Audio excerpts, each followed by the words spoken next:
আপনারা যদি আমাদেরকে পতন করার হুমকি দেন তাহলে বিরোধী দলের অবস্থান থেকে আপনাদেরকে পতন ঘটানো হবে ইনশাআল্লাহ। মাননীয় স্পিকার, গত কয়েকদিন যাবত এই সংসদে দাঁড়িয়ে অনেক নেতৃবৃন্দের বক্তব্য, অনেক সদস্যদের বক্তব্য শুনেছি। তাই ক্ষণে ক্ষণে প্রতিটি মুহূর্তে প্রত্যেকটি বক্তার পরেই আমার বক্তব্য অনেকখানি পরিবর্তন করতে হচ্ছে। যেভাবে আমি ভেবেছিলাম যে আমার জীবনের প্রথম বক্তব্য রাখবো, সেখান থেকে অনেকটাই এখন সরে আসতে হচ্ছে আর কি। মাননীয় স্পিকার, আমি মুক্তিযুদ্ধ বিষয়ক মন্ত্রণালয়ের দায়িত্ব পেয়েছি।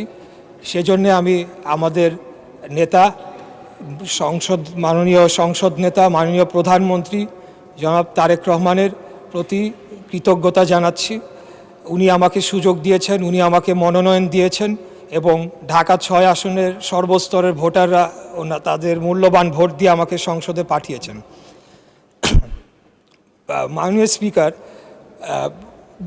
আমরা দেখেছি যে ২০০৯ সালে একটি ১/১১ ষড়যন্ত্রের মাধ্যমে যে সরকারটি এসেছিল, সেই সরকার তারা মুক্তিযুদ্ধের চেতনাকে বিক্রি করে পদে পদে তারা ফায়দা লুটেছে, জনগণের অধিকারকে হরণ করেছে এবং ২০১১ সালের ৩০শে জুন তারা তত্ত্বাবধায়ক সরকার ব্যবস্থা অন্যায়ভাবে বাতিল করে একটি কার্যত একদলীয় শাসন ব্যবস্থার দিকে বাংলাদেশকে নিয়ে গিয়েছিল এবং সেটিকে তারা তাদের অবৈধ ক্ষমতাকে দীর্ঘায়িত করার জন্য তারা গুম, খুন, ধর্ষণ সহ এমন কোনো অপরাধ নেই যেটি তারা করেন নাই।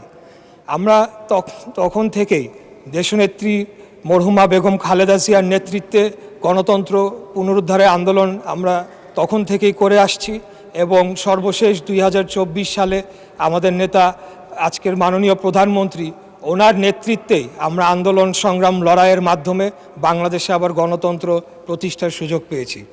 মাননীয় স্পিকার, আমি একটু বলতে চাই যে আমাদের সম্মানিত বিরোধী দলের সদস্যবৃন্দরা এখানে রয়েছেন, তাদের অনেকেই খুব সুন্দর বক্তব্য দিয়ে থাকেন, সেটাকে আমরা অ্যাপ্রিসিয়েট করি, কিন্তু তারা সংসদের বাইরে এবং কিছু কিছু ক্ষেত্রে সংসদের ভেতরেও যেভাবে বক্তব্য রাখছেন, তার মাধ্যমে যে বিষ বাষ্প ছড়ানো হচ্ছে, সেটির একটা প্রভাব কিন্তু আমরা বর্তমান যে শিক্ষা প্রতিষ্ঠান ক্যাম্পাস যে উত্তপ্ত হয়েছে, সেখানে আমরা তার প্রভাব একটা দেখতে পাচ্ছি। সেখানে বিভিন্ন জায়গায় তাদের ছাত্র সংগঠনের যারা রয়েছেন তাদের সাথে বিভিন্ন সংঘর্ষের ঘটনা ঘটছে, অনেকেই সেখানে আহত হয়েছেন এবং নানা ধরনের একটা অস্থিরতা বিরাজ করছে। আমি খুব কষ্ট পেয়েছি যে গত সপ্তাহের বৃহস্পতিবার দিন এখানে সুন্দর আলোচনা হলো, জ্বালানি বিষয়ক একটি সমস্যা নিয়ে একটি কমিটি গঠন করা হলো। আমাদের মাননীয় বিরোধী দলের নেতা তিনিও খুব সুন্দর বক্তব্য রাখলেন, কিন্তু পরের ২ দিনই আমরা দেখলাম যে এই ২ দিন সংসদ চলেনি, যে তাদের নেতৃবৃন্দ বিভিন্ন জায়গায় নানা ধরনের কথা বলেছে এবং এক প্রকার জনগণকে উস্কানি দিয়েছে। এমনও কথা বলা হয়েছে যে ১৭ দিনের মধ্যে নাকি বিএনপি নির্বাচিত সরকারকে তারা ক্ষমতা থেকে হটাবে। তা আমি আপনার মাধ্যমে এই সংসদ এবং জাতি যারা সকলেই লাইভ টেলিকাস্ট হচ্ছে, সকলেই দেখছে, আমি তাদের উদ্দেশ্যে বলতে চাই যে ২০০৮ সালের নির্বাচনের মাধ্যমে এই সরকার ক্ষমতায় আসে নাই, ১৪, ১৮, ২৪-এর মাধ্যমেও এই সরকার ক্ষমতায় আসে নাই। আমরা জনগণের সরাসরি ভোটের মাধ্যমে ম্যান্ডেট প্রাপ্ত হয়ে এই সংসদে এসেছে। আমাদেরকে যদি কেউ হুমকি ধামকি দিয়ে মনে করে সরকার পতন করবে, আমি আপনার মাধ্যমে মাননীয় সংসদ নেতার উদ্দেশ্যে বলতে চাই, আপনি খালি হুকুম দিবেন, ইনশাল্লাহ বিগত দিনে আপনার নির্দেশপ্রাপ্ত হয়ে আমরা যেভাবে রাজপথে অবস্থান করে জনগণের ভোটের অধিকার প্রতিষ্ঠা করার জন্য আন্দোলন সংগ্রাম করেছি, একইভাবে খুনি হাসিনাকে পতন করার জন্য আমরা যেভাবে আন্দোলন সংগ্রাম করেছি, আমাদেরকে যদি হুমকি দেওয়া হয় তাহলে সম্মানিত বিরোধী দলের প্রতি সম্মান রেখেই বলছি, আপনারা যদি আমাদেরকে পতন করার হুমকি দেন তাহলে বিরোধী দলের অবস্থান থেকে আপনাদেরকে পতন ঘটানো হবে ইনশাআল্লাহ। আমরা কোনো ধরনের অস্থিতিশীল করতে চাই না, আমরা বাংলাদেশে কোনো ধরনের বিভক্তির রাজনীতি চাই না, আমরা একটা শান্তির রাজনীতি চাই, একটা ঐক্যের রাজনীতি চাই। আমরা যদি বিগত ২৪ সালে যারা শহীদ হয়েছেন, তাদের প্রতি যদি আমরা সম্মান প্রদর্শন করতে চাই তাহলে আমাদেরকে একে অপরের প্রতি সম্মান প্রদর্শন করতে হবে এবং সকলে মিলেমিশেই আগামী দিনে বাংলাদেশকে পরিচালনা করতে হবে।